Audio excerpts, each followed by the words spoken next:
Magandang umaga, ngayon po ay araw ng linggo, November 19, 2023. Update po muli sa lagay ng panahon. Ayon sa Pag-asa, patuloy po na nagpapaulan sa iba't ibang bahagi ng ating bansa ang binabantayang low pressure area sa loob po ng ating area of responsibility. Mababa naman ang tsansa nito na maging bagyo muli, ngunit patuloy pa rin po natin na i-monitor. Samantala, patuloy pa rin po na nakakaapekto ang shear line sa eastern section ng Southern Luzon at northeast monsoon naman sa nalalabing bahagi ng Luzon.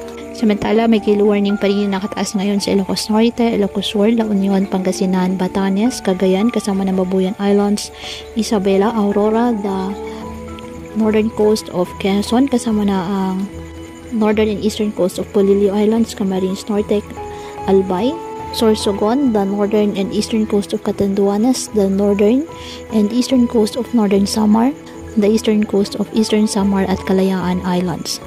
Ngayong araw, ang Visayas, Mimaropa, Bicol Region, Northern Mindanao, Caraga at Davao Region, asahan na maulap na kalangitan na may kalat-kalat na pag-ulan at thunderstorms dahil sa shear line at trough ng low pressure area. Ang Cagayan Valley at Apayao, apektado po ng amihan.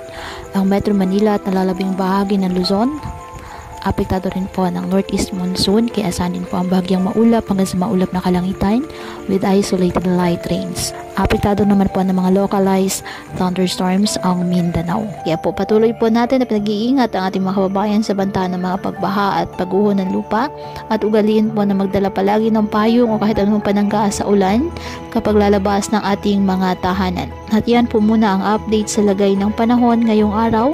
Muli, patuloy po tayo na mag-ingat at palaging tandaan, God loves you. Stay safe and God bless you.